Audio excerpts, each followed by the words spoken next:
Humiliated in front of everyone for simply being in the wrong place, a little girl stunned an entire cafe by revealing who she really was, and no one was prepared for it.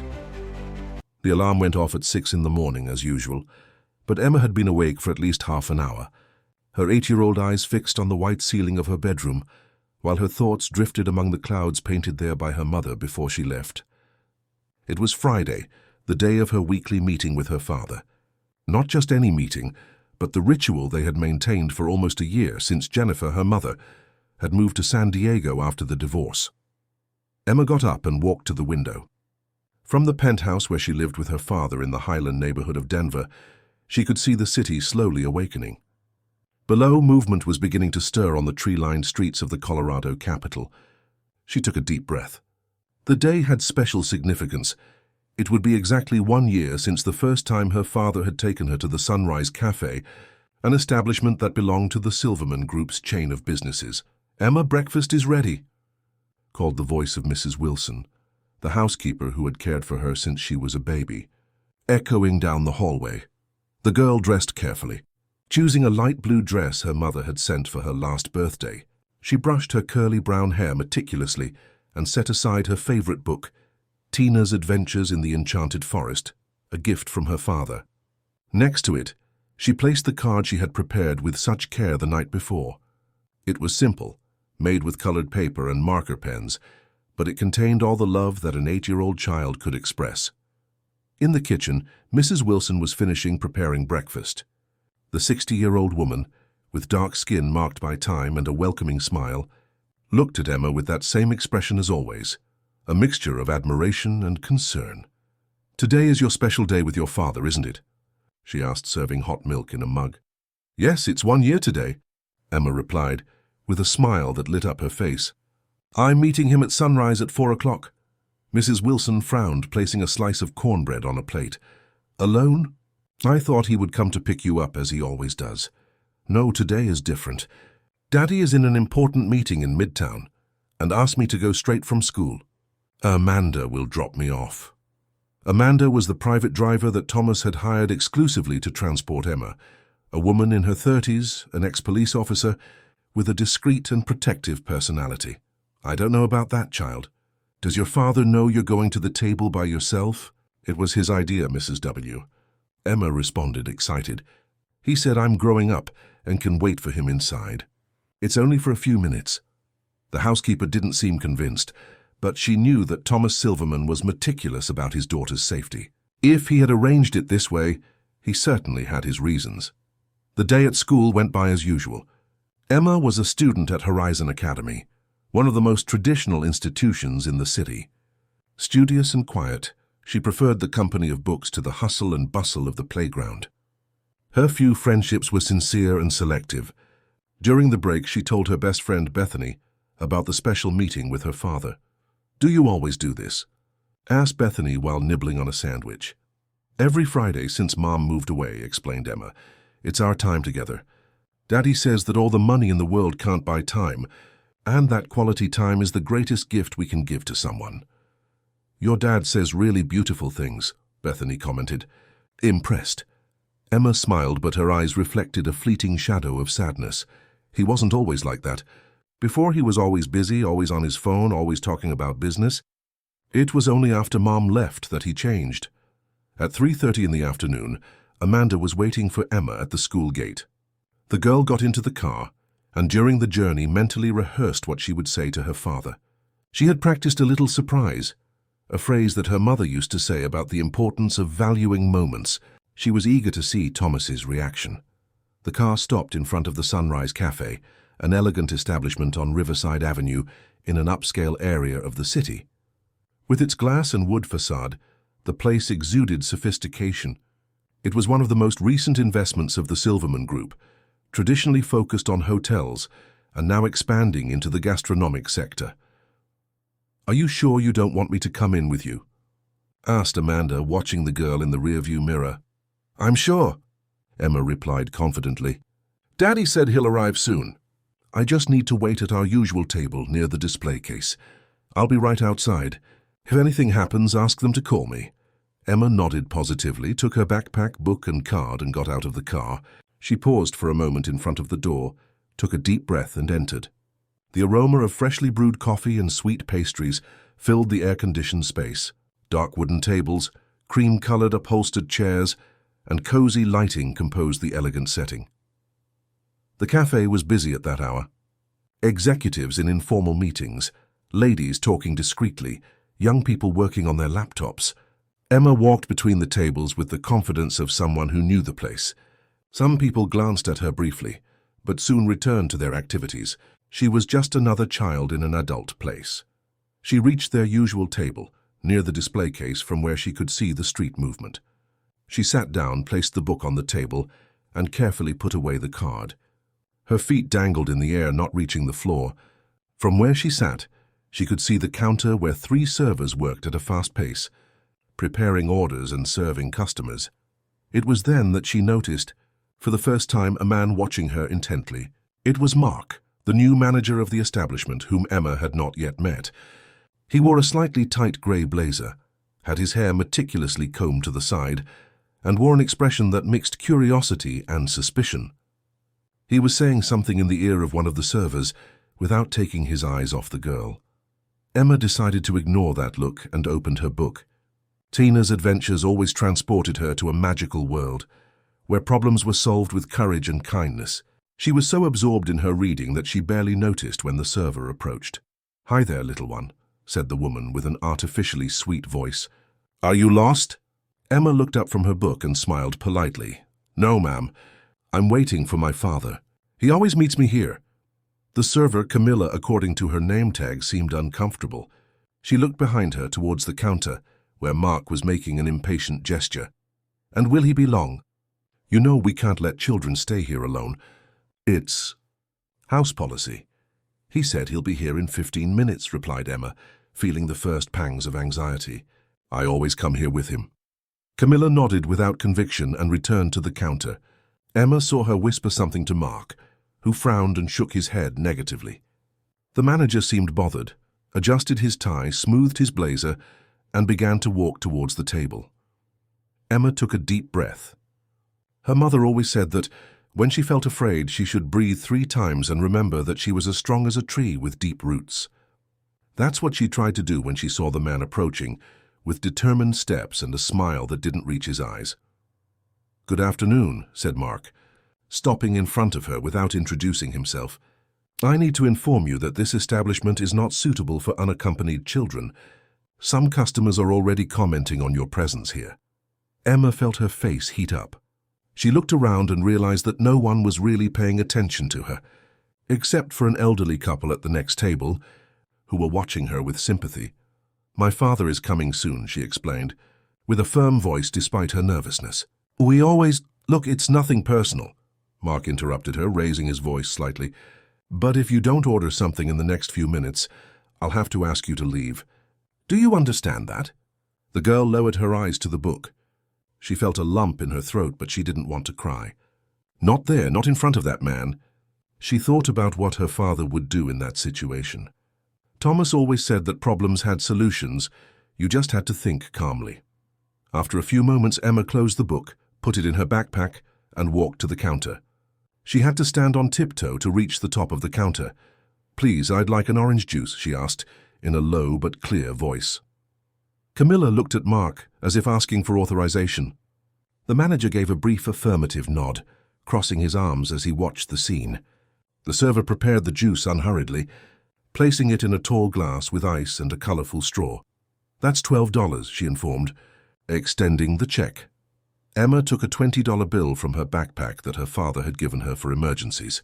She received the change and the glass, holding it with both hands to avoid spilling. She was walking carefully back to the table when she felt her foot catch on the strap of the backpack she had left on the floor. In a split second, she lost her balance, and part of the juice spilled, forming a small puddle on the impeccable floor of the cafe. The sound of the glass hitting the floor drew everyone's attention. Emma stood motionless, looking at the orange liquid that was spreading. Before she could react, Mark was already by her side with an expression that mixed irritation and triumph. "See?" he said loudly enough for nearby customers to hear. "This is exactly why this is no place for children without supervision. Now we have this mess to clean up." Emma felt her eyes fill with tears but remained motionless. "Maybe you should go to the playground at the mall," continued Mark with an ironic tone. "Or are you waiting for your nanny to come get you?" Silence took over the environment. Some customers exchanged uncomfortable looks, but no one intervened. The server Camilla observed the scene with visible discomfort, but also did not speak up. It was then that Emma raised her eyes, with a gleam of determination mixed with the contained tears. She faced Mark directly, and with a voice that seemed to come from a place far beyond her 8 years, said 3 simple words: "Please don't do that." The phrase, uttered with a mixture of plea and firmness, created a strange moment of suspension, as if time had stopped for an instant. Mark was momentarily speechless, surprised by the unexpected response. Around them, the murmurs began. The elderly couple exchanged comments in low voices. A young woman near the door discreetly took out her cell phone and began filming. "I will not be confronted by a child." Mark regained his composure, adjusting his blazer again. "You have 5 minutes to finish that juice and leave, or I'll call security." The gazes of the customers now converged on that unusual scene. Emma felt the weight of humiliation, but something inside her, a strength she didn't know she possessed, kept her steady. She remembered what her father always said: "Dignity doesn't need a badge, nor age, just the courage to stand when others try to diminish you." She returned to the table in silence, sitting with the erect posture her mother had taught her. She picked up the book and opened it, but couldn't concentrate on the words. Instead, she took out the card she had prepared and examined it, as if seeking some comfort in it. The colorful drawing showed 2 stick figures, a big one and a small one, holding hands, in front of what appeared to be the Sunrise Café. Above, in irregular child's handwriting, was written, "1 year of our special moment. I love you, Dad." Outside, the roar of a powerful engine caught the attention of those present. A black SUV parked in front of the establishment. Emma didn't see it. She remained absorbed in the card, trying to hold back the tears that threatened to fall. Mark, who was still watching the girl with impatience, commented loudly, "Coming to pick up the babysitter's daughter." The comment drew a nervous laugh from Camilla, who quickly contained herself when she noticed the disapproving look of an older customer. The cafe door opened, and a tall man of about 40 entered with confident steps. He wore an impeccably cut dark suit, white shirt and navy blue tie. His grey hair at the temples contrasted with his still young face, with strong features and a serene expression. Thomas Silverman carried that typical aura of someone who was used to command, but without the need to impose his presence through arrogance. His eyes scanned the environment until they found Emma. A discreet smile lit up his face, but soon gave way to an expression of curiosity when he noticed the tense atmosphere in the place. The girl spotted him and on impulse stood up and ran towards him, hugging him tightly. "Daddy," she murmured, with her face pressed against his suit. Thomas returned the hug, but his eyes were already trying to understand what had happened. He noticed the spilled juice, the embarrassment on the customers' faces, the challenging expression of the manager.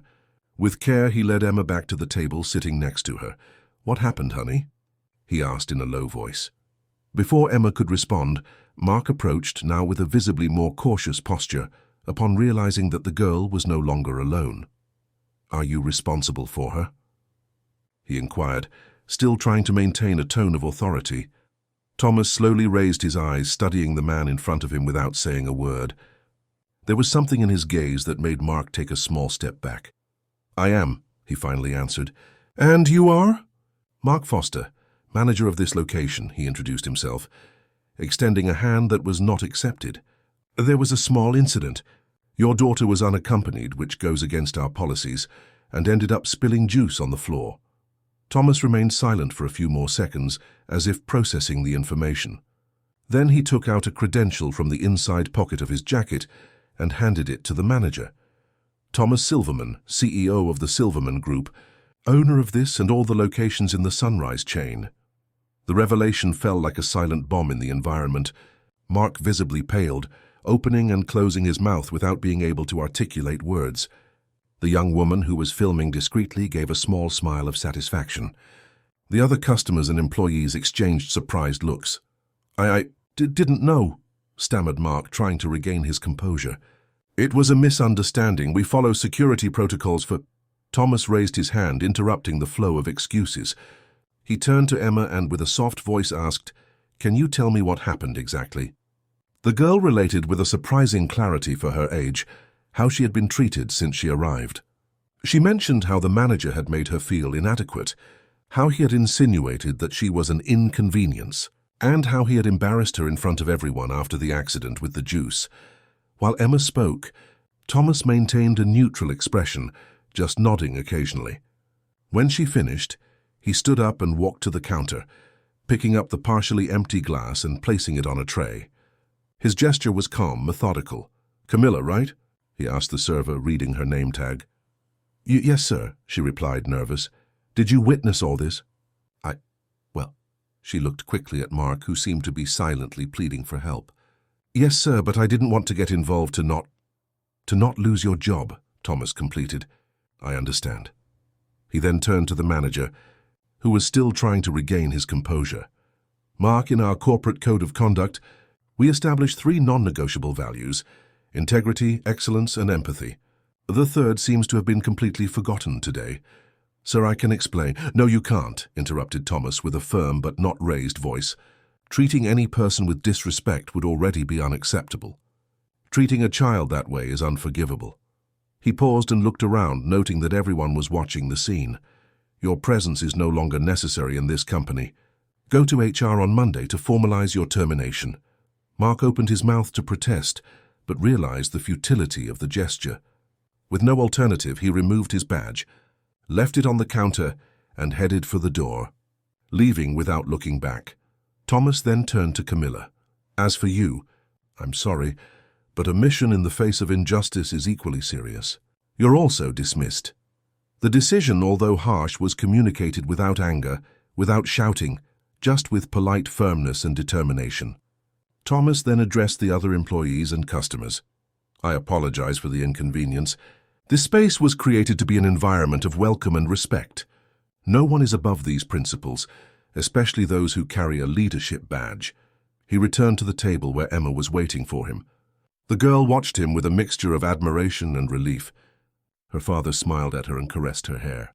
"Still want that orange juice?" he asked tenderly. Emma nodded, and Thomas made the order personally. While they waited, the girl handed him the card she had prepared. He opened it carefully, like someone handling a precious treasure. His eyes watered when he saw the drawing and read the message. 1 year already," he murmured, more to himself than to Emma. 1 year since we started our special meetings," she completed, "since Mum went away." The comment brought a momentary shadow to Thomas's countenance. Jennifer hadn't simply gone away. The end of the 15-year marriage had been painful for everyone, especially for Emma. But the girl always referred to the separation that way, as if it were a temporary trip, not a definitive goodbye. "Do you know what your mother would say if she were here today?" he asked, holding his daughter's small hand on the table. "What?" "That you were amazing. That you showed more dignity and courage than many adults in this cafe." Emma smiled, feeling a little lighter. The new juice arrived, served by a visibly nervous attendant, who was trying to be as gentle as possible. "Daddy, that lady is filming us," commented Emma, discreetly pointing to the young woman with the cell phone, who was still recording everything. Thomas looked in the indicated direction and gave a brief nod, showing no discomfort. Then he lowered his voice and said to his daughter, "Let her film. Maybe other people will learn something today." The young woman with the cell phone was Julia Morgan, a 23-year-old journalism student who frequented the cafe almost daily. She had just witnessed what she considered a lesson in leadership and ethics. Without thinking twice, she posted the video on her social media with the caption, "CEO fires manager after mistreatment of child." Her phrase that silenced everyone, "Please don't do that." What Julia didn't know, as she published that content that would go viral in a matter of hours, was that she was initiating a chain of events that would forever change the lives of everyone involved. That same night, in her apartment in San Diego, Jennifer Brooks absent-mindedly flipped through a magazine while waiting for the weekly video call with Emma. Since the separation, she had maintained this ritual religiously. At 8 o'clock, Monday through Thursday, and at 9 on Fridays, to give her daughter time to get home after the meeting with her father. Jennifer was a woman of understated beauty, with the same curly hair as her daughter, although darker and shorter. At 38, she was trying to rebuild her life after the traumatic divorce. The decision to move to San Diego had been difficult, but necessary. As a marine biologist, she had received an offer she couldn't refuse to coordinate a conservation project on the California coast. The distance from Emma was painful, but the shared custody agreement provided that the girl would spend school vacations and extended holidays with her. The laptop on the center table emitted the characteristic sound of a video call. Jennifer smiled and fixed her hair before answering. Emma's smiling face filled the screen. "Mom," exclaimed the girl with enthusiasm, "I have so much to tell you." "Hi, my love. How was the meeting with your father today?" Emma's smile faltered for an instant, and Jennifer immediately perceived that something had happened. "It was different," replied the girl, choosing her words. "Something happened at the cafe." With the typical honesty of children, Emma reported the events of the day, without omitting details, from the humiliation suffered to the arrival of Thomas and the firing of the manager. Jennifer listened with growing concern, feeling a mixture of pride for her daughter's courage and anger for the situation she had faced. "And your dad? How did he react when he found out?" she asked, trying to keep her voice neutral. "He was calm, Mom. You know how he is. He didn't yell at anyone, but everyone could tell he was angry. He even fired the manager and the counter lady." Jennifer knew well that calm that Emma described. Thomas Silverman rarely lost control, rarely raised his voice. His anger was cold, calculated, and often more intimidating than any outburst of fury. "And how are you feeling now?" asked Jennifer, noting that despite the apparent enthusiasm in telling the story, there was a shadow in her daughter's gaze. Emma hesitated, biting her lower lip. "I'm fine, but..." Her voice diminished. "I was wondering if I did the right thing. 2 people lost their jobs because of me." "No, my love. They lost their jobs because of their own actions and choices. You were very brave." The conversation continued for a few more minutes, until Thomas briefly appeared on the screen to greet his ex-wife. Despite the troubled separation, they maintained a civilized relationship for Emma's sake. After hanging up, Jennifer remained thoughtful, looking at the now dark screen of the laptop. Something in the story deeply bothered her. Not just the treatment Emma received, but the situation itself. Why would Thomas allow an 8-year-old child to wait alone in a busy cafe? It wasn't like him, always so protective and controlling. Her phone rang, interrupting her thoughts. It was Marissa, her best friend, who still lived in Denver and maintained close contact with the social circles that Jennifer had left behind. "You won't believe what's happening," said Marissa, without even saying hello. "Thomas is in all the news. I mean, not exactly him, but a video of Emma at the Sunrise Cafe. It already has more than 200,000 views." Jennifer felt her stomach sink. 200,000 views. Her 8-year-old daughter exposed to hundreds of thousands of strangers. "What do you mean, a video of Emma?" she asked, her voice trembling. "What video?" "A journalism student recorded everything," explained Marissa. "From the moment the manager humiliated Emma until Thomas arrived and fired him. It's on the main local news pages and has already started to gain national attention. People are calling your daughter a little heroine, and her phrase, 'Please don't do that,' has become a hashtag." Jennifer ran to the computer and quickly found the video. With her heart racing, she watched the scene that Emma had described moments before. Seeing her daughter being publicly humiliated made her blood boil. The girl's firm posture, however, filled her with an indescribable pride. When Thomas appeared in the recording, Jennifer couldn't help but notice the transformation in Emma's expression, from vulnerable to protected in a matter of seconds. "What is Thomas saying about this?" she asked Marissa, who was still waiting on the line. "That's the most interesting part." "He hasn't said absolutely anything. Not even the Silverman Group's PR department has officially spoken. But the company's shares rose 3% today after the video went viral. That was typical of Thomas, always calculating, always evaluating the impact of each move. If he was silent, it was because he had decided that silence would bring more benefits than any statement. "And what are they saying about Emma?" asked Jennifer, concerned about her daughter's exposure. Only positive things so far. People are enchanted by her courage. But you know the internet, Jen. It's just a matter of time until someone starts digging deeper, discovering who the mother is, why you separated. Jennifer ended the call promising to call back later and immediately dialed Thomas's number. He answered on the third ring. "You've seen the video, I presume," he said without preamble. "How could you allow this?" Jennifer couldn't contain her frustration. Emma is a child. Now she's exposed to the whole world. "I wasn't the one who allowed it, Jennifer," replied Thomas, with the characteristic calm that always irritated her in moments of tension. "When I realized they were filming, it was already too late. And why was she alone in that cafe to begin with? You always told me you accompanied her closely." There was a pause on the other end of the line. "It was an error in judgment on my part," he finally admitted. "I thought 15 minutes of waiting in a place she knows well wouldn't be a problem. I was in an important meeting that ran long." The sincerity of the response momentarily disarmed Jennifer. Thomas rarely admitted mistakes. "What are we going to do now?" she asked in a more conciliatory tone.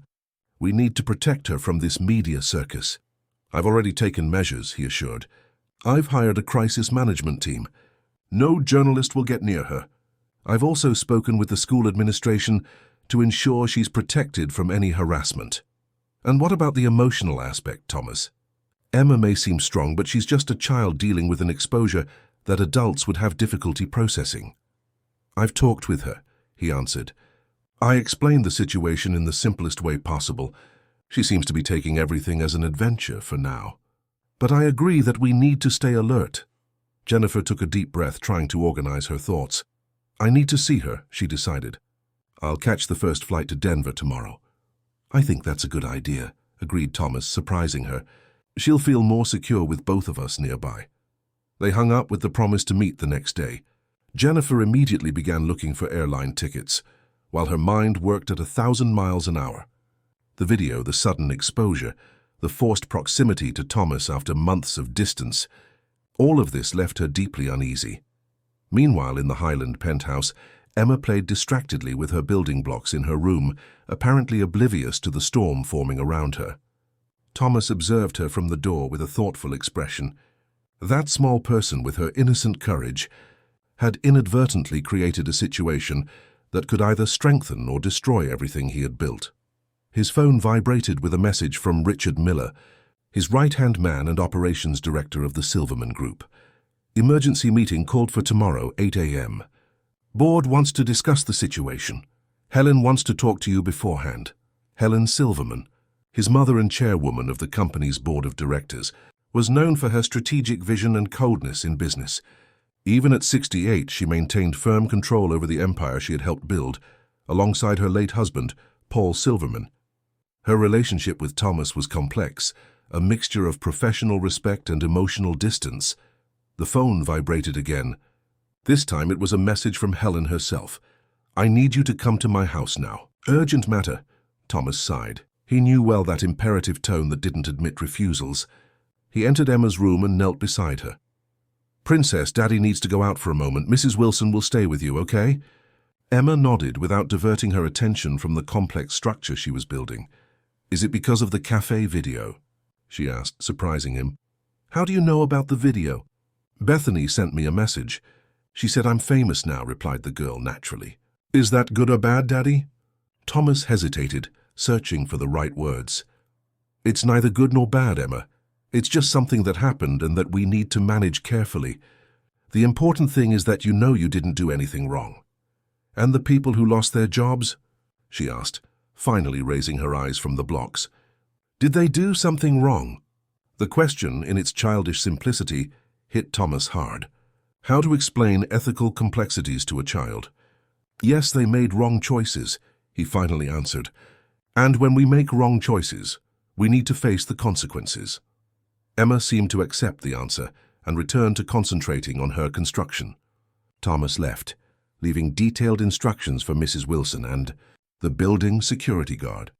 In less than half an hour, he was parking his car at Helen Silverman's imposing mansion in Greenwood Village, the most exclusive neighborhood in the Denver metropolitan area. The property, a modern construction of straight lines and large windows, offered a privileged view of the city. It stood as a symbol of the family's economic power, but also of their isolation. Helen had lived there alone since her husband's death, surrounded only by staff and her memories. Thomas was received by Edmund, the butler who had served the family for more than 3 decades. The white-haired man with impeccable posture led him to the office where Helen was waiting. The Silverman matriarch was seated behind a rosewood desk, analyzing documents. At 68, she maintained the elegance and posture that had characterized her throughout her life. Her hair, perfectly dyed in a dark brown tone, was tied in an austere bun. She wore a peach-colored silk ensemble and a pearl necklace, her trademark. "Sit down," she ordered, without raising her eyes from the papers. Thomas obeyed. Waiting in silence for her to finish what she was doing, Helen finally closed the folder and looked at him with those penetrating eyes that seemed to read thoughts. "Do you have any idea of the mess you've created?" she asked without beating around the bush. "I wasn't the one who created the mess, Mother. It was the incompetent manager who—" "Don't give me that," interrupted Helen, tapping lightly on the desk. "Who left a child alone in a cafe? Who fired 2 employees in front of customers? Who allowed everything to be filmed and go viral?" Thomas maintained a neutral expression, despite his growing irritation. "The video was an accident. As for the rest, I did what any father would do." "No, you did what Thomas Silverman would do," corrected Helen, "with your inflated sense of justice and without thinking about the consequences for the company." "The company?" Thomas couldn't hide his incredulity. "We're talking about my daughter being publicly humiliated. We're talking about a child who was treated with lack of tact. Not with cruelty," retorted Helen. "And we're talking about a CEO who impulsively fired employees without following protocols, creating a dangerous precedent." Thomas took a deep breath, trying to control the anger that was beginning to bubble up. "It wasn't impulsive. It was necessary. These values were established by you and my father. Integrity, excellence, empathy," he recited. "Or does that only apply when it doesn't affect profits?" Helen studied him for a long moment before responding. "Your father built this empire from scratch, Thomas. He dedicated every minute of his life to it. He sacrificed many things, including moments with you to ensure that we had security and prosperity." "You don't need to remind me of his sacrifices," said Thomas with bitterness. "I lived through each one of them." A heavy silence fell over the office. It was familiar territory for both, this dance between past and present, between old resentments and new conflicts. "The board is concerned," Helen finally said, changing tactics. "Richard informed me that the partners in Europe are asking questions. The international press has already picked up the story. So what? The shares rose 3% today. People are supporting our position." "For now," Helen emphasized. "But what if they start digging deeper? What if they discover about last year's labor lawsuit? Or about the cuts we made at the St. Louis branch?" Thomas understood the point. The carefully constructed image of the Silverman Group as a family company with solid values could crumble if certain stories came to light. "What do you suggest then?" he asked, already anticipating the answer. "An official statement. We acknowledge the incident, regret what happened. Inform that the employees involved are being guided and announce a new policy of training in humanized customer service." "You want me to rehire those people?" Thomas couldn't hide his indignation. "I want you to think like a CEO, not just as a father," replied Helen, implacable.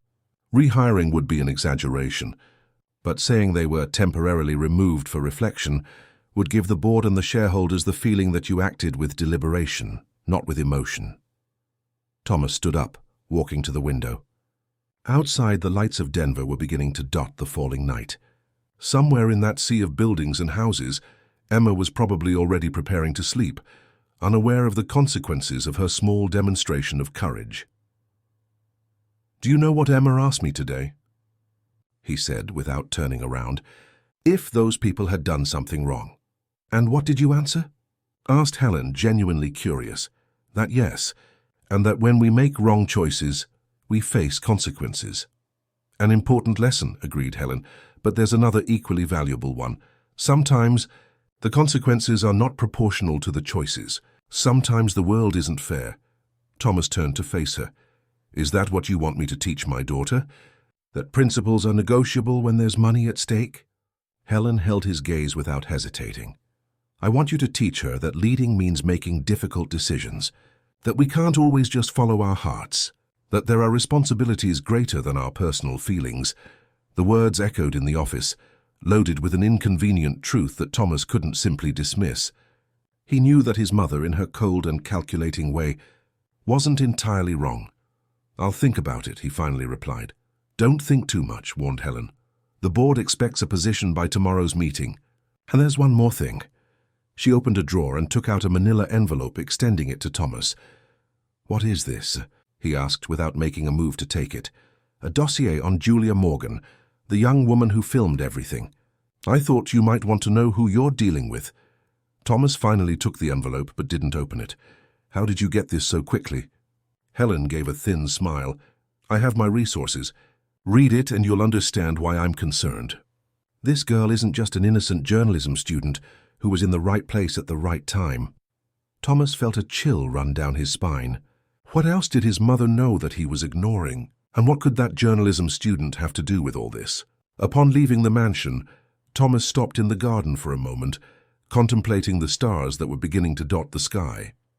His phone vibrated again, a message from Jennifer confirming her arrival for the next day, at 10:43 a.m. The imminent proximity of his ex-wife, added to the pressure from Helen and the board, created a perfect storm in his life.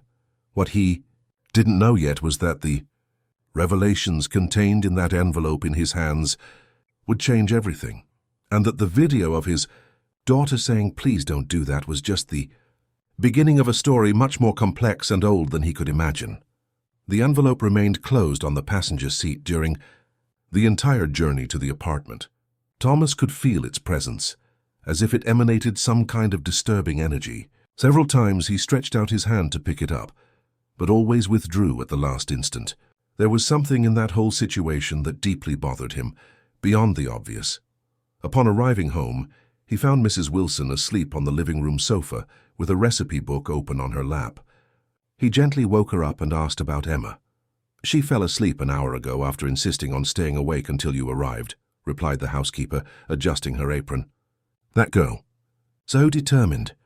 Thomas smiled, recognizing in that description a characteristic that Emma had certainly not inherited from him, but from Jennifer.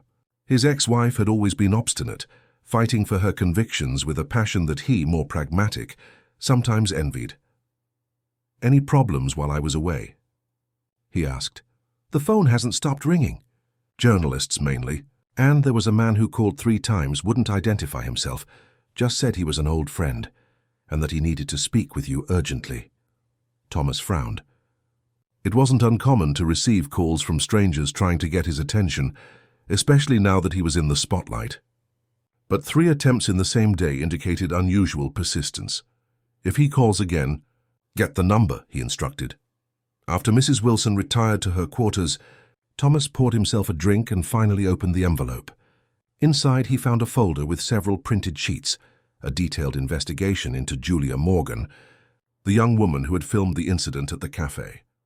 The first page contained basic information. Julia Thompson Morgan, 23 years old, a senior journalism student at the University of Colorado, daughter of Robert Morgan, investigative journalist, and Lucinda Thompson, university professor. She resided in a rented apartment in the Capitol Hill neighborhood, worked as an intern at a local news portal, and maintained a blog about corporate ethics with a modest but growing audience. Nothing particularly alarming so far. Thomas continued browsing through the report, finding details about her academic history. Excellent. Extracurricular activities, volunteering at a literacy NGO, and presence on social media. Active, but discreet. It was on page 7 that something caught his attention. A highlighted excerpt mentioned that Robert Morgan, Julia's father, had worked as an investigative reporter at the main newspaper in Colorado until 2010, when he abruptly left journalism after a scandal involving a report on corruption in public bids. The story, which implicated powerful businessmen in the region, was never published, and Robert was accused of fabricating evidence. Thomas felt a familiar discomfort. 2010, the year the Silverman Group expanded significantly, winning several bids for the construction of hotels in cities that would host World Cup games in 2014. His father, Paul Silverman, was still alive and commanded the company with an iron fist. The following pages detailed Robert Morgan's downfall: dismissal, defamation lawsuit, divorce, problems with alcohol. The man had disappeared from the radar for a few years, resurfacing in 2015 as a journalism professor at a small college in the outskirts of Denver. He currently lived modestly, maintaining regular contact with his daughter. On the last page there was a recent photo of Julia with her father in a cafe. Thomas studied the man's face. Graying hair, deep dark circles under his eyes, but lively and determined eyes. Something in that look disturbed him. There was an uncomfortable familiarity that he couldn't identify. At the footer of the page, a final observation. The student shows particular interest in stories related to the Silverman Group. In the last 6 months, she has visited the Sunrise Café at least 3 times a week, always at the same time. Coincidence or surveillance? Thomas closed the folder, suddenly feeling exposed.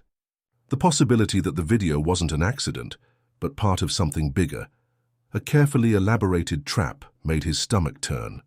And the worst, they had used Emma, an innocent child, as a piece in this game. His phone rang, interrupting his thoughts. It was Richard Miller. "Have you spoken with your mother?" asked the operations director without preamble. "Yes," replied Thomas, laconic. And I have until tomorrow to decide how we'll proceed." Richard sighed on the other end of the line. "Thomas, we've been friends for 20 years. I know when you're about to do something impulsive. Please don't complicate the situation even more." "There's something you should know," said Thomas, ignoring the advice. "The girl who filmed everything, Julia Morgan. Do you remember a journalist named Robert Morgan?" There was a long silence before Richard answered. "Shit, it's his daughter." "Yes, and I don't think it's a coincidence. We need to talk in person, not over the phone." "I agree. Tomorrow before the board meeting." They hung up and Thomas remained seated, contemplating the untouched glass of whiskey in front of him. A knot was beginning to form in his throat. There were secrets in the Silverman Group's past, things he wasn't proud of, decisions made by his father that he had chosen to ignore in the name of business continuity. Now these ghosts seemed to resurface, threatening not only his company, but what was most precious in his life: Emma. He got up and went to his daughter's room. The girl was sleeping peacefully, hugging the teddy bear she had received from Jennifer before the separation. Her serene face contrasted with the storm that was forming around her. Thomas silently promised that he would protect her, no matter the cost. He returned to the living room and, without thinking twice, picked up the phone and dialed a number he rarely used. After 3 rings, a familiar voice answered. "I need help, Daniel," he said, without beating around the bush. "It's about the past coming back to haunt us." Daniel Costa was his cousin on his mother's side and a respected criminal lawyer in the city. They had always maintained a distant relationship, partly because Daniel disapproved of some of the family's business practices, partly because Thomas avoided admitting that sometimes he needed the specific services that his cousin offered. "I'm listening," replied Daniel, with the neutral voice of someone who had been expecting this call for a long time. "Robert Morgan, the journalist who accused my father in 2010. His daughter is behind the video that's circulating. The video of your daughter at the cafe. I've seen it. Impressive how the universe works, isn't it? Putting his daughter and yours in the same space after so many years." The almost amused tone of Daniel irritated Thomas. "I don't believe in coincidences of this type. I think it was planned. And what exactly do you think they planned? That your daughter would be mistreated by an arrogant manager? That you would show up and fire the guy in front of the cameras? Put that way, the theory really seemed absurd." Thomas hesitated. "I don't know exactly the plan, but I feel this is just the beginning. Helen is worried they'll start digging deeper into the family history." "Your mother has always been perceptive," commented Daniel, "but she's also paranoid. What do you want me to do? Find out everything about Julia Morgan. What she knows, what she intends, and mainly if she has any proof of what her father alleged." There was a significant pause before Daniel answered. "Thomas, are you sure you want to go down this path?" "Because once we start poking at this hornet's nest, there will be no turning back." The question hung in the air, loaded with implications. Thomas knew that Daniel wasn't just questioning his strategic decision, but also his moral position. "I just want to protect my daughter," he finally replied. "No, you want to protect the company. the family reputation, and by extension, Emma. But have you stopped to think that maybe, just maybe, Robert Morgan was telling the truth? The suggestion made Thomas stand up abruptly, as if he had been physically hit. My father wasn't corrupt. Your father was a complex man, Thomas. Like all of us. I'm not saying he was guilty, just that we should consider all possibilities before going on the attack. Thomas took a deep breath, trying to control the sudden anger. Do what I asked, he said dryly. Please, I will, agreed Daniel. But be prepared for what we might find. The call ended, leaving Thomas with a bitter feeling. It was late at night now, and the silence of the apartment seemed to amplify his tumultuous thoughts. He walked to the balcony, observing the sleeping city. Somewhere down there, Julia Morgan was probably following the repercussion of her video, perhaps planning her next move. His phone vibrated again. A message from Jennifer. Just saw the video. Why didn't you tell me how serious it was? I'm taking the 6 a.m. flight. We'll talk when I arrive. Thomas didn't respond. What could he say? That he underestimated the situation, that he now suspected that everything could be part of an elaborate revenge against his family, that secrets from the past threatened the future of all of them. He returned inside, unable to find peace. He poured himself another drink and turned on the television at a low volume, seeking some distraction. By irony of fate, the late-night news was showing precisely a report on the Aurora case, as it was already being called. The anchor narrated the events with a serious expression. The video showing a child being mistreated in a luxury cafe in Denver has surpassed 1 million views in the last few hours. The phrase said by the girl, "Please don't do that," has become a symbol against abuse of authority and already adorns T-shirts and posters in demonstrations across the country. The report continued, showing excerpts from the video and interviews with child behavior specialists who praised Emma's posture and criticized the manager's attitude. Next, a retrospective of the Silverman Group, highlighting its meteoric rise in recent decades. Founded in 1975 by Paul Silverman, the group began with a small hotel in Aspen and today controls a network of enterprises that includes luxury hotels, restaurants, and more recently, cafes. The most significant expansion occurred between 2010 and 2014, when the group won important bids for the construction of hotels in host cities for the World Cup. Thomas turned off the television, bothered by the specific mention of that period. It was as if the universe was conspiring to bring to light exactly what he most feared. His gaze fell on a framed photograph on the bookshelf. Him, Jennifer, and Emma, 3 years ago. On a trip to the Florida Keys, the three were smiling, feet in the crystal-clear water, Emma in the middle, holding her parents' hands. An image of happiness that now seemed to belong to another life. The divorce had been painful, but civilized. Thomas and Jennifer agreed that, despite no longer working as a couple, they would be partners in raising their daughter. There were no court battles over custody or assets. Jennifer could have demanded much more financially, considering the Silverman family's wealth, but opted only for a modest allowance for Emma and the apartment where they lived. At the time, Thomas interpreted this attitude as nobility of character. Now an uncomfortable thought began to form. What if Jennifer didn't want anything linked to the Silverman money because she knew of its questionable origin? The sound of the doorbell interrupted his thoughts. Thomas looked at the clock. It was past midnight. Who could it be at that hour? He approached the intercom with caution. "Who is it?" "Julia Morgan," replied a female voice firmly.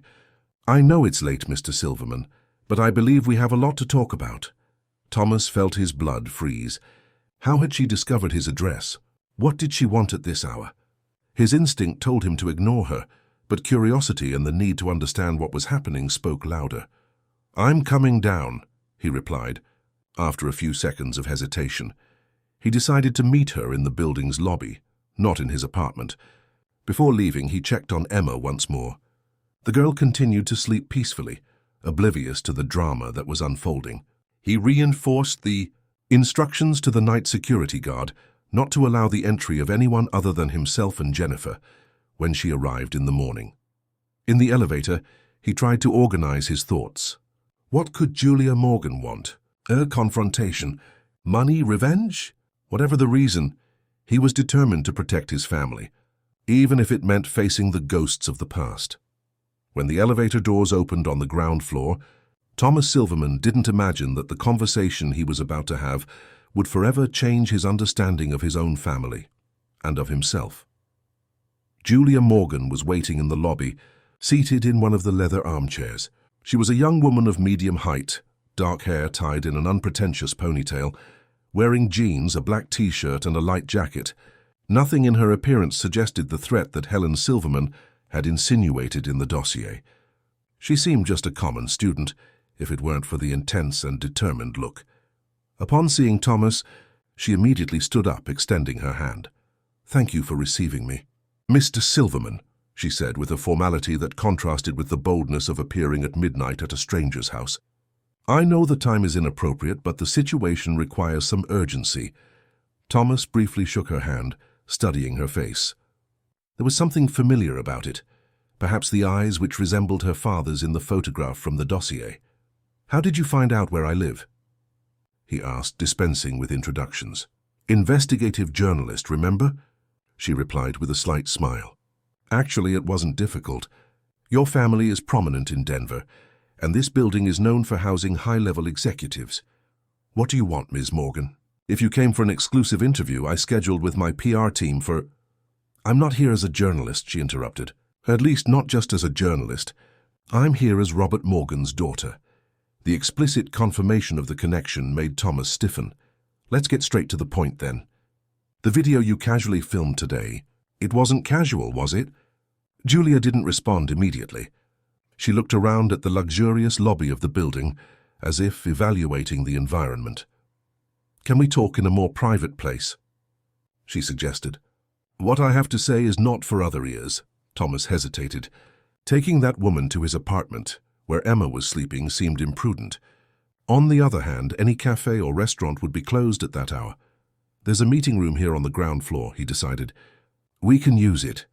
Julia nodded, following him down the side corridor to a small room with an oval table and upholstered chairs. The space, normally used for condominium meetings, offered the necessary privacy without the risks of a meeting in his apartment. "So?"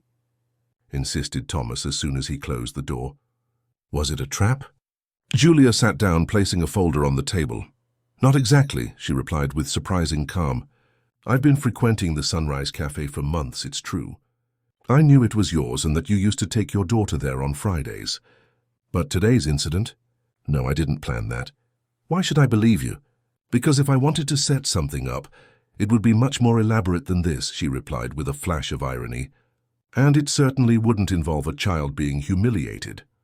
Thomas studied her for a moment, trying to detect any sign of dissimulation. He found none. "Why are you here, then?"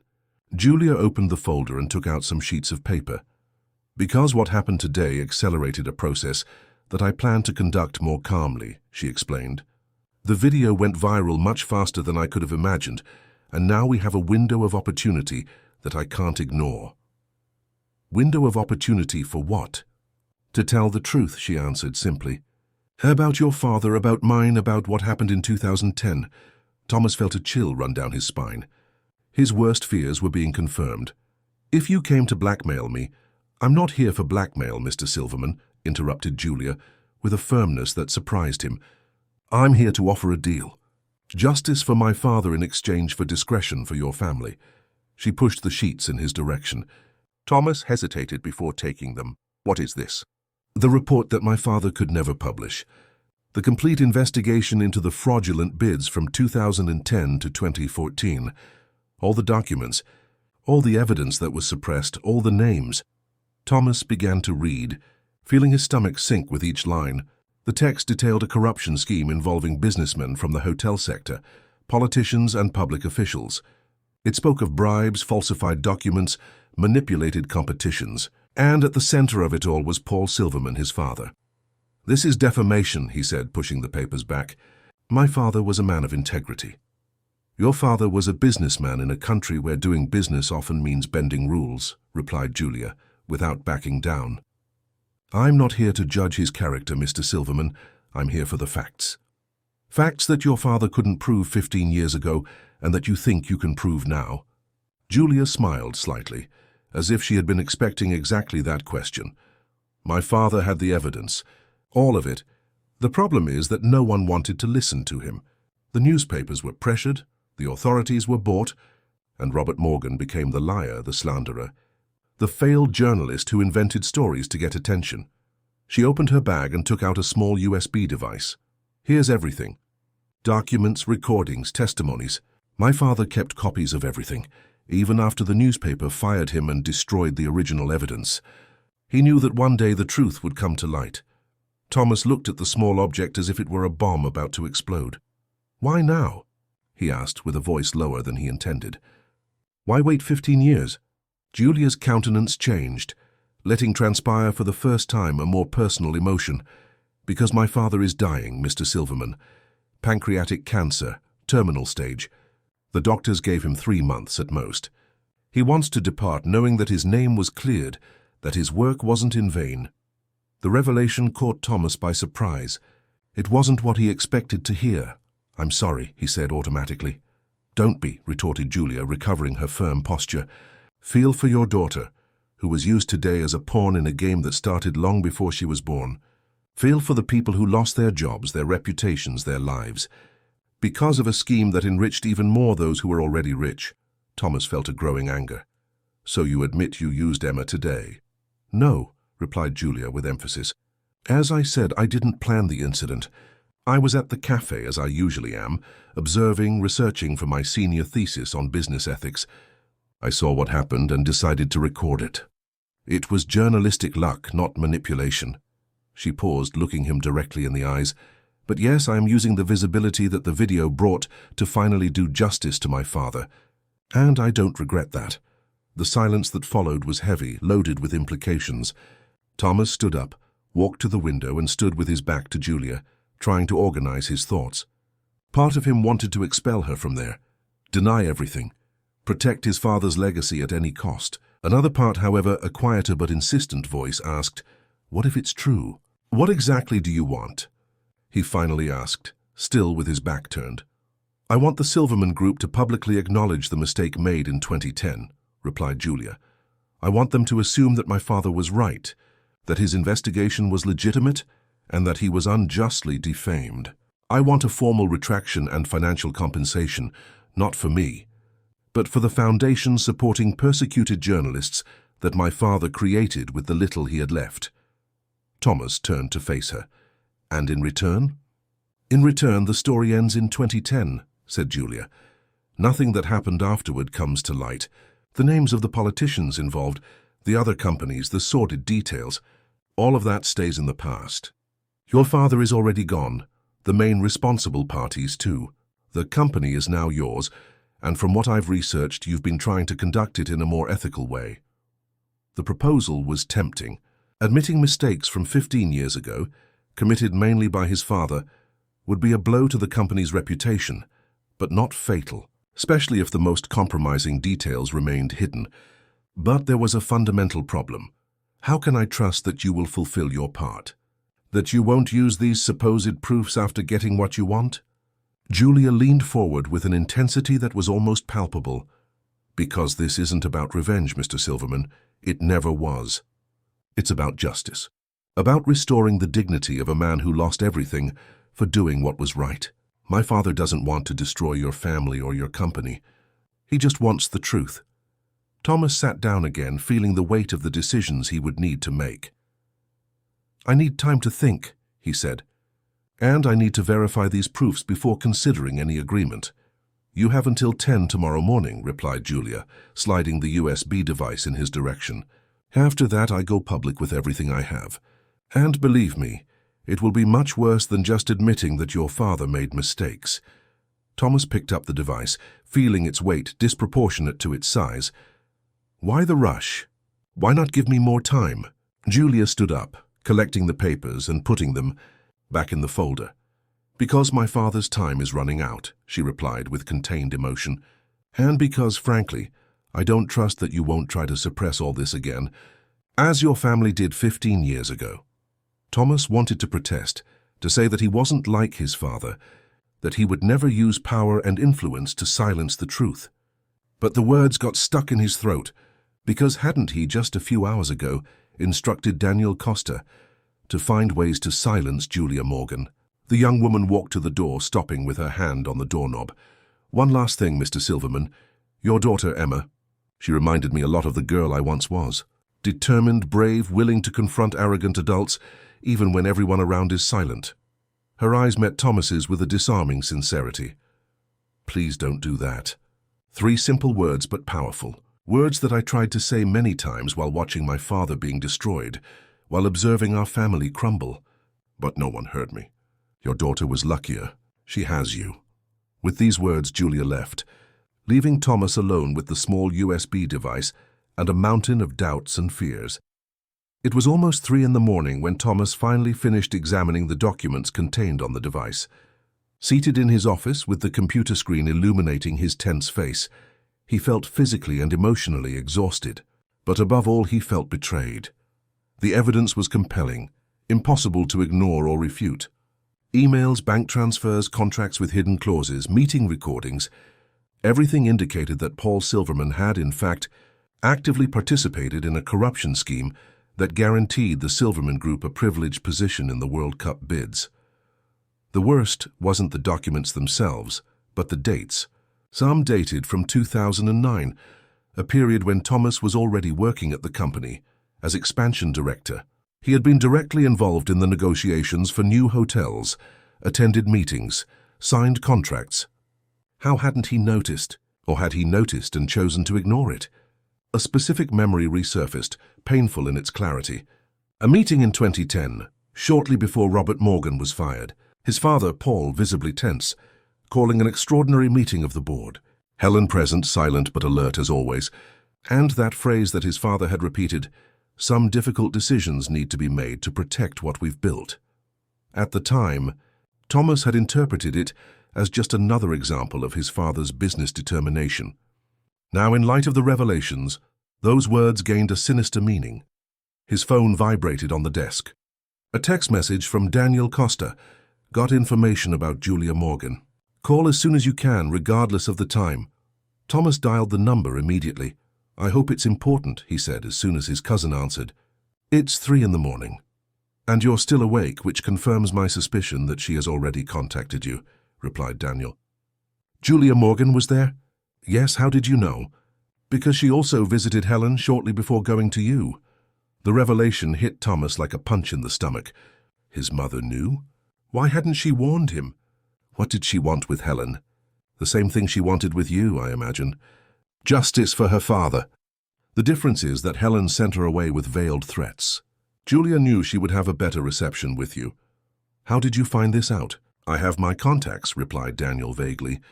"But the most important thing, I confirmed the story about the terminal cancer.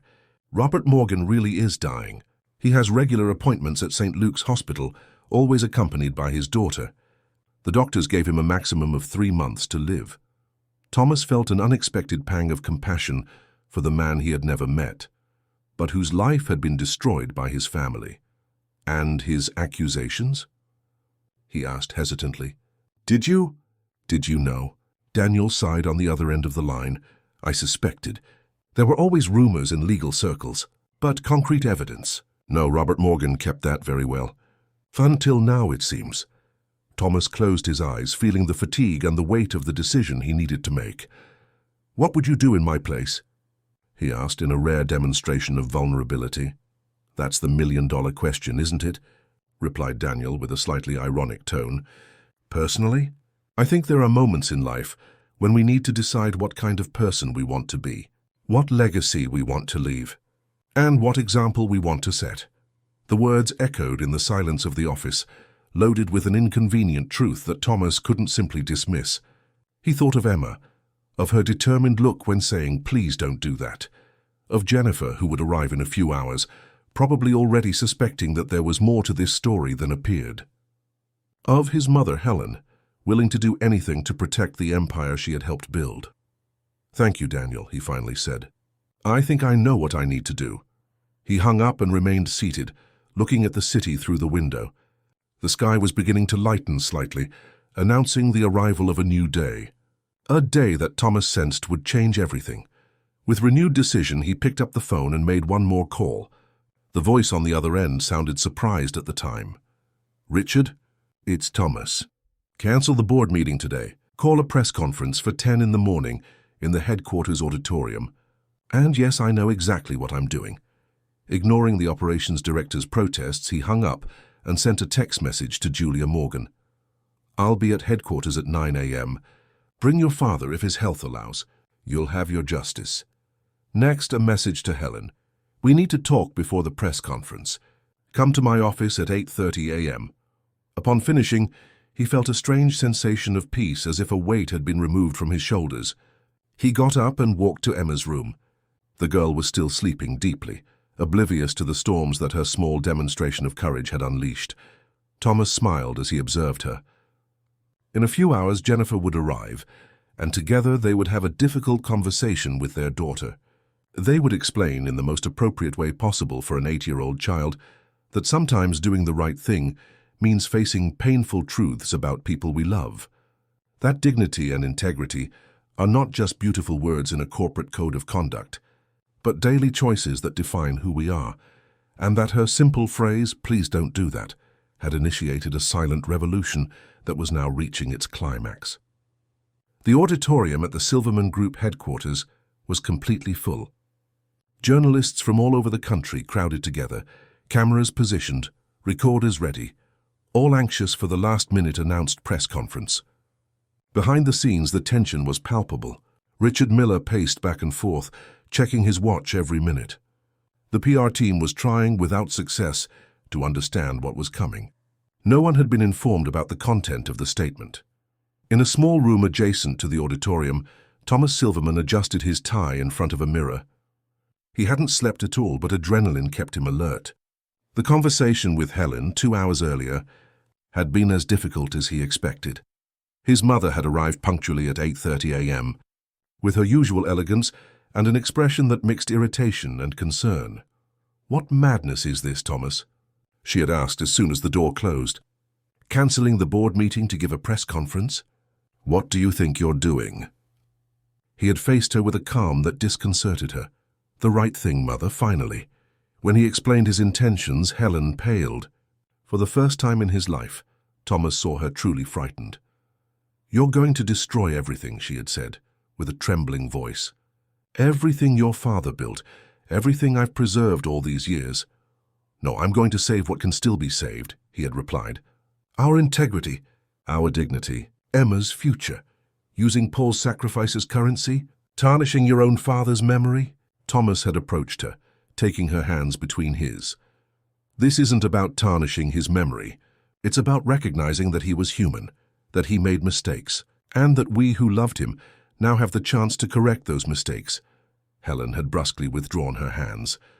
"You've always been weak," she had accused with bitterness. "Always so concerned with ethics, with doing the right thing. Paul said you didn't have what was necessary to lead." The words hurt, but Thomas didn't let himself be shaken. "Maybe he was right," he had admitted. "Maybe I don't have what's necessary to lead like he led, but I have what's necessary to lead as I believe one should lead, with transparency, with responsibility." Helen had studied him for a long moment, as if seeing him for the first time. "You're going to do this with or without my approval, aren't you?" "Yes, but I prefer it to be with, not just as chairwoman of the board, but as my mother." The vulnerability in that final request apparently touched something in Helen. She hadn't responded immediately, but when she did, her voice came out softer. "Your father would have killed me for this, but I'll be there. Not because I agree, but because you're my son." Now finishing his preparations, Thomas tried to process everything that had happened in the last 24 hours. Jennifer's visit, who had arrived earlier than expected and was shocked to learn of his intentions. The meeting with Robert Morgan, brought by Julia in a wheelchair, a man visibly debilitated by the disease, but with eyes still bright with determination. The brief conversation with Emma, explaining in the simplest way possible why her father needed to do something difficult but necessary. A knock on the door interrupted his thoughts. It was Jennifer. "It's time," she said, studying him with an expression that mixed concern and something that looked very much like pride. Thomas nodded, taking a deep breath. "Where's Emma?" "With Mrs. Wilson in the front row. She insisted on coming. Are you sure we should allow it? This is going to be intense? Yes, completed Jennifer, but she needs to be here. She needs to see that her words had consequences, that her courage inspired courage in you. He smiled, feeling a wave of gratitude for his ex-wife. Despite everything they had been through, she was there, supporting him in one of the most difficult moments of his life. Thank you, he said. Simply. Don't thank me yet, she replied with a slight smile. Save it for later, when we find out if this was an act of courage or complete madness. Together they walked to the auditorium. Upon entering, the buzz ceased immediately. All eyes turned to them. In the front row, Emma smiled and waved, seated between Mrs. Wilson and Helen, who maintained a neutral expression. On the other side of the auditorium, Robert Morgan observed everything from his wheelchair, with Julia by his side. The eye contact between the two men was brief, but significant, a silent acknowledgement of what was about to happen. Thomas went up on stage and adjusted the microphone. The cameras began to flash, the recorders were turned on. The moment of truth had arrived. Good morning, everyone, he began with a firm voice. Thank you for your presence at this press conference called on short notice. There will be no prior release nor selected questions. What I have to say is simple, direct, and for many, will be surprising. He paused, looking directly at Emma, who was watching him with absolute attention. 15 years ago, a journalist named Robert Morgan conducted an investigation into irregularities in public bids. This investigation pointed to the involvement of several companies, among them the Silverman Group, in a corruption scheme. At the time, Robert was discredited, defamed, and lost everything: his job, his reputation, his stability. The camera flashes intensified. Murmurs ran through the auditorium. In the front row, Helen briefly closed her eyes. Today, as CEO of the Silverman Group and son of Paul Silverman, I come to the public to acknowledge that Robert Morgan was right. My father, along with other businessmen and politicians, did indeed participate in a scheme that defrauded bids and harmed free competition between 2010 and 2014.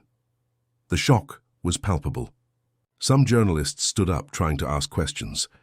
Thomas raised his hand, asking for silence. I'm not here to detail every aspect of this scheme. Many of those involved are already gone. Others have already faced justice for other crimes. I'm here to assume the responsibility that falls to my family and the company I lead. He took a deep breath before continuing. Starting today, the Silverman Group begins a process of reparation. First, a public and formal retraction to Robert Morgan, acknowledging the veracity of his investigation and the irreparable damage caused to his career and reputation. Second, the creation of a fund to support investigative journalism, administered independently, with an initial endowment of $5 million. He looked at Julia, who nodded slightly, her eyes teary. Third, the implementation of a compliance and corporate governance program that will be a reference in the market, with permanent external audit and total transparency in our bidding and contracting processes. And finally, but not least important, my temporary removal from the executive presidency of the group, while an independent investigation determines the extent of my own knowledge and involvement in past events. An intense buzz took over the auditorium. Helen, in the front row, remained impassive, but her eyes betrayed a complex mixture of emotions. This is not an easy decision, neither for me personally, nor for our company. But it is the right decision, because integrity and ethics cannot be just words in our corporate mission. They need to be practiced, especially in the most difficult moments. Thomas paused, searching for Emma with his gaze. The girl was watching him with wide eyes, clearly processing what she had just heard. 2 days ago, my 8-year-old daughter faced an unfair situation in one of our cafes. When confronted by an adult in a position of authority, she said 3 simple but powerful words: "Please don't do that." These words, in their childish simplicity, contained a wisdom that many of us adults forget: the courage to say no to what is wrong, even when it seems difficult or inconvenient. His voice faltered slightly, but he composed himself. Emma taught me that dignity doesn't need a badge, nor age, just the courage to stand when others try to diminish you. Today I'm applying that lesson to my own life, to the company I lead, to the legacy I received and that one day I will pass on. He looked directly at the cameras. To our clients, Partners and collaborators, I apologize for the shock that this revelation will certainly cause, but I also ask for trust in the renewal process we are initiating.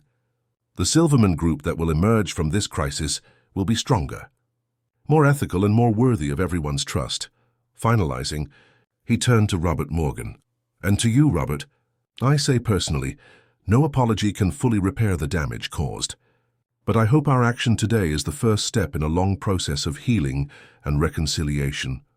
The silence that followed was almost palpable. Then slowly, Robert Morgan raised his hand in a gesture that seemed at once of acceptance and respect. Julia by his side had tears running down her face. The room exploded with questions. Journalists stood up, cameras approached. Thomas answered some questions with calm and transparency, making it clear that he would provide more details in the coming days, after consultation with the legal team and the board of directors. When the press conference ended, he descended from the stage and was immediately hugged by Emma, who ran towards him. "Did you do the right thing, Daddy?" she asked with the innocence of her 8 years. "I did, Princess," he replied, kneeling to be at her height, "even though it was very difficult." "How do you know when it's the right thing even when it's difficult?" Thomas thought for a moment, searching for the appropriate words. "You feel it in here," he said, lightly touching her chest. "It's when doing something difficult makes you sad, but not doing it would make you disappointed in yourself." Emma nodded, as if she understood perfectly. Jennifer approached, placing her hand on her daughter's shoulder. "Let's let your father finish here. He has a lot of work ahead of him." "Can I wait for him in the car?" asked Emma. "Of course," agreed Jennifer, handing the keys to Mrs. Wilson, who led the girl out of the auditorium. When they were alone, Jennifer looked at Thomas with a complex expression. "So that's it?" she asked. "The big secret that always existed between us finally came to light." Thomas frowned, confused. "You knew? About my father, about the scheme?" Jennifer gave a sad smile. "I didn't know details, but I suspected. There were inconsistencies, things you said, strange meetings, your change in behavior in 2010. I tried to ask a few times, but you always changed the subject. Why did you never insist?" "Because I loved you," she replied simply. "And because I believed that one day you would find your own truth, your own path. I just didn't imagine our daughter would be the catalyst." Before Thomas could respond, Helen approached. Her countenance was serious, but there was a dignity in her posture that she hadn't shown for a long time. "The board is meeting in the crisis room," she informed. "They want to speak with you immediately." "I imagine so," replied Thomas. "I'll be there in a minute." Helen hesitated as if she wanted to say something more. Finally, she lightly touched her son's arm. "Your father would be furious," she said, with a tone that bordered on melancholy. "But I think deep down he would also be proud. He never had your courage." With these surprising words, she walked away, leaving Thomas and Jennifer alone again. "I need to go," he said. "There's still a lot to resolve." "I know," replied Jennifer. "Emma and I will be at the apartment when you finish. I think we all need to talk as a family." The word family caught him by surprise. It had been a long time since he hadn't thought of the three of them that way. "Thank you for being here today," he said with sincerity. "It meant a lot," Jennifer smiled, a genuine smile that reminded him of the happier times of the marriage. "I always believed there was a better man inside you, Thomas." A man that Emma managed to awaken with 3 simple words. They said goodbye with a brief hug, and Thomas headed to the room where the board was waiting. He knew he would face resistance, perhaps even attempts to permanently remove him from the position. But strangely, that didn't disturb him anymore. He had made the right choice, and that brought a peace that no position or wealth could offer.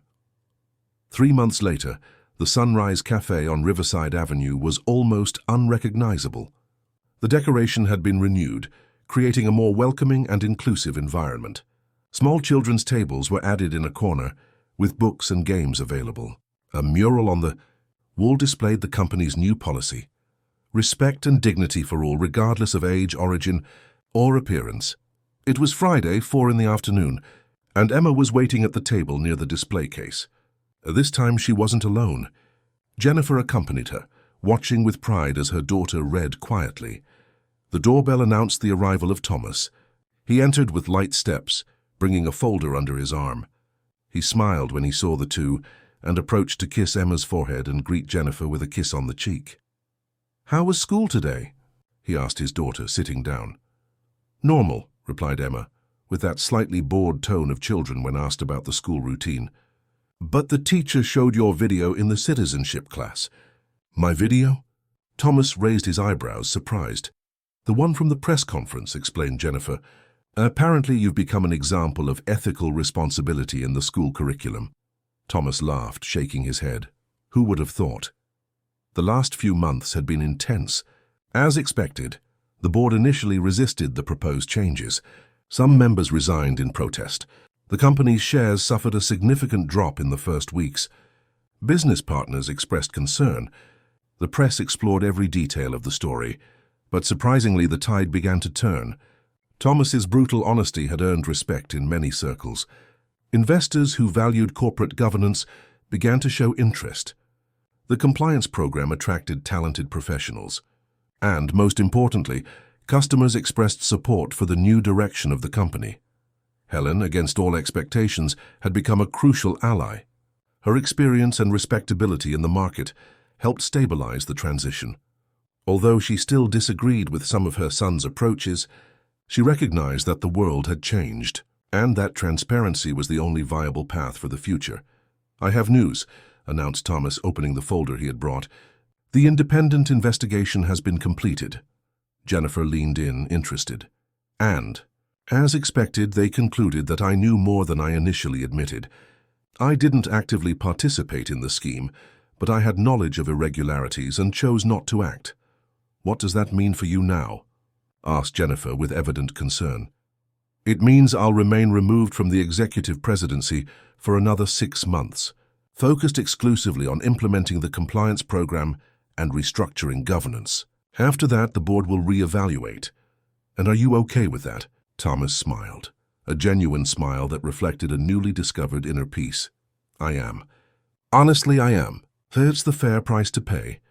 Emma, who was following the conversation with attention, asked, "And that sick gentleman? How is he?" The question brought a moment of solemnity. Robert Morgan had passed away 2 weeks before, surrounded by family and finally with his name cleared. The funeral had been discreet but significant. Thomas had attended at Julia's invitation and formally presented his condolences. "He's resting, honey," replied Thomas, choosing careful words. But he departed knowing that his story was heard and that his work was recognized. "And the lady who filmed the video? Julia is fine. She graduated in journalism and now works as the director of the foundation we created. She has been doing an incredible job supporting young investigative journalists. A server approached to take their orders. She was a new girl, trained under the Silverman Group's new service protocol, which emphasized empathy and respect. Emma ordered her traditional orange juice. Jennifer opted for tea, and Thomas asked for an espresso. While they waited, Thomas observed the interaction between Jennifer and Emma. There was a harmony between them, a complicity that he had always admired.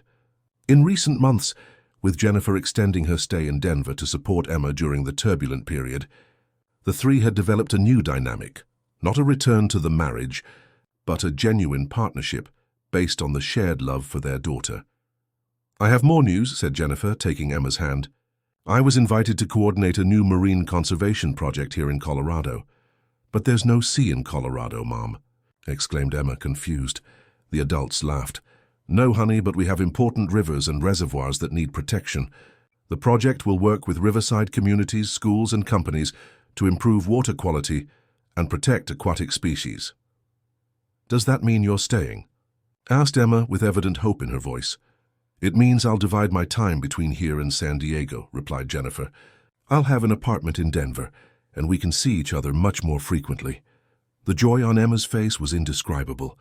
Thomas felt a wave of gratitude for Jennifer, for her willingness to adapt her own life for their daughter's well-being. "That's wonderful," he said sincerely. "Emma missed you so much." "And I missed her," replied Jennifer, caressing the girl's hair. "These months together made me realize how much precious time I lost." The orders arrived, and Emma took a generous sip of her orange juice, leaving an orange mustache that made her parents smile.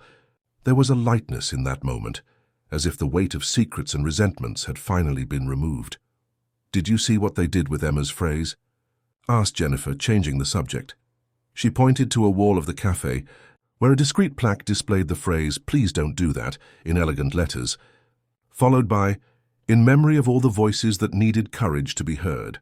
"It was Helen's idea, believe it or not," commented Thomas. "She said it was a way to transform a difficult moment into something educational." Emma observed the plaque with a thoughtful expression. "It's strange," she said finally. "I just said what I felt at the moment. I didn't know it would change so many things." Thomas took his daughter's small hand between his. "Sometimes, Emma, the simplest words are the most powerful. You reminded me of something I had forgotten, that we are never too small to stand up for what is right." The three remained at the cafe for more than an hour, talking about the future, making plans, rediscovering the pleasure of simply being together. When they finally left, the sun was beginning to set, casting a golden light over the avenue. On the way to the parking lot, they passed a newsstand. On the cover of a business magazine, a headline caught their attention. "Silverman Group: How a Corruption Scandal Transformed into a Success Case in Corporate Ethics." Thomas smiled discreetly. The journey was far from over. There was still much to repair, much to build. But there was also hope.